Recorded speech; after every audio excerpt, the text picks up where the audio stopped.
I'm sure you probably want some context as to what this whole operation is. Basically, I first saw this post on Reddit 5 years ago. It says, you and a super intelligent snail both get $1 million and you both become immortal. However, you die if the snail touches you. It always knows where you are and slowly crawls towards you. What is your plan?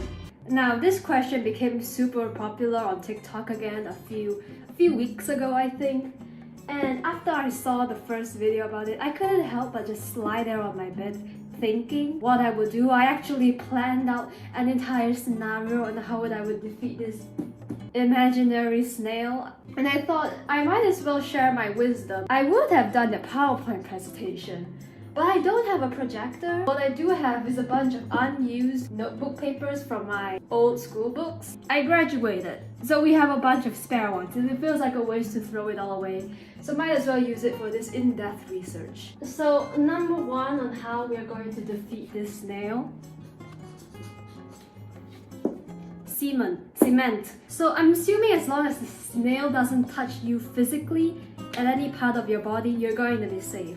So I suggest using tongs to grab the snail and then putting it in a box that's already half filled with cement and then pouring more cement on it, effectively drowning it in an enclosure of cement. And then we close the entire thing once more with cement. Hello, it's editing file. I forgot to say, we also drop it into the Pacific Ocean. Right in the middle of it. Don't let PETA see this. According to Google, concrete-like projects such as sidewalks that go through more wear and tear in their lifespan usually last about 50 years. So we definitely have over 50 years, since we're taking into the account the amount of time the snail needs to swim up from the deep sea. Also, the snail is definitely gonna get eaten too. That's definitely happening in the deep sea. So we also need to take account the amount of time it would take an average sea creature to digest the snail and shit it out. At this point though, the snail is probably like really pissed off. It might also be a bit traumatized, but you know, we have like $10 billion, we're gonna be fine. We can afford therapy for him. Just fight for our spot in heaven after this is all over. But then begs the cynical question, what if I don't want to live forever? You know, living a few hundred years sounds dandy and all, but at some point, you're gonna wanna kick the bucket. Here is you're thinking about death, not far off from reality, I'd assume. So, you wanna die, you don't wanna live forever. Therefore, you wanna know where the snail is at all times, just in case you wanna come over, have a little chat with it. Implant the tracker on the snail. You'll be able to know where it is at all times until it eventually, you know, runs out of battery. But if that happens, we can either get someone to replenish it every few years or so, or we can invest in a solar-powered battery. We just draw the classic sun in the corner here. It's got little shades. Yeah. I'm not sure if a solar-powered battery for a tracker exists, but we're rich. We can pay people to invent it, because that's how money works. However,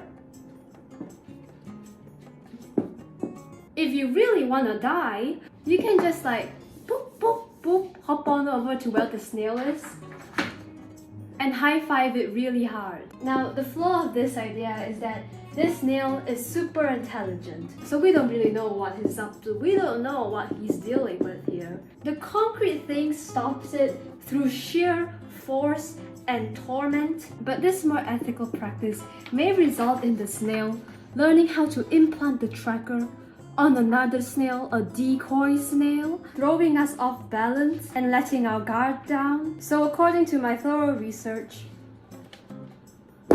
snails do not have arms. It is not a thing they have.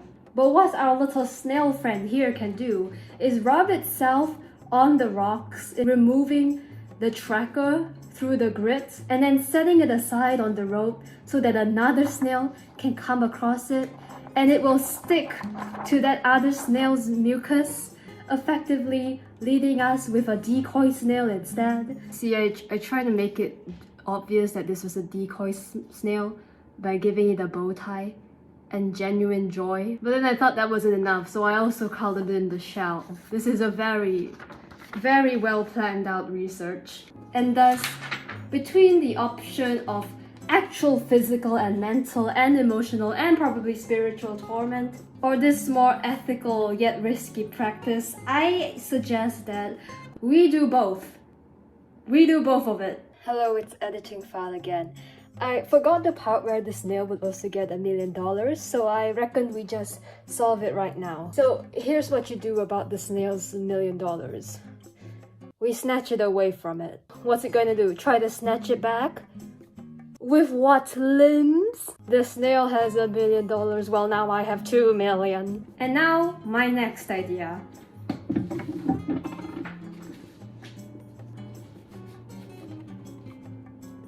Eat the snail. Now just hear me out. What will happen if this occurs?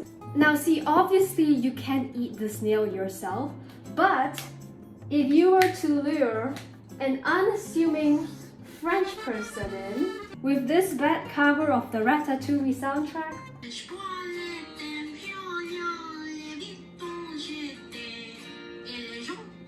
and you have them consume the snail in their daily escargot, what will happen? What will happen? Because you see, I thought about immortality a lot as a child with a crippling fear of death. So I've come to a realization that there is only 2 ways you can be immortal as far as my mind can come up with. You have number 1, where you cannot die from any injuries because you'll be able to heal and recover. Which brings us to the first possibility, reconstruction. The snail will reconstruct itself. It is immortal after all. But the French person has to first shit out the snail for that to happen. Just make this guy French real quick. Yeah, that's what French people look like. I've only eaten snail once, but I don't think the entire snail comes out inside the poop. I think it gets digested into tiny little bits of nutrients. Basically, it's gone.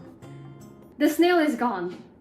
It's just gone. Maybe like one tiny atom of the snail will remain inside the poop, and then it will reconstruct itself from that atom like a Deadpool. I forgot what Deadpool looks like. Deadpool? But then it will have like a whole sewer system to go through, as well as 8 years of therapy. The second way immortality can function is through sheer indestructibility. I wrote indestructibility. Yeah, ignore that. Basically, when this happens, you cannot get hurt. There is absolutely no way of any injury ever coming to you. Except for when the snail touches you, of course. You can get hit by the metro train and you cannot die because you are Kiki Palmer. But however, the result of that,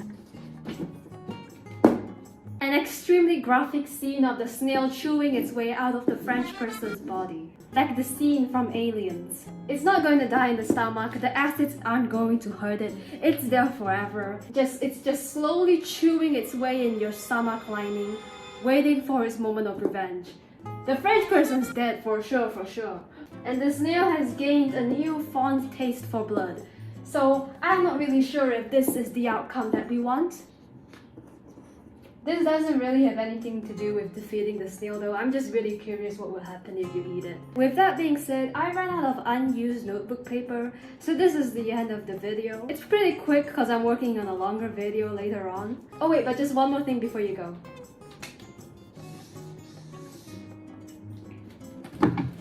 I love you. Bye bye.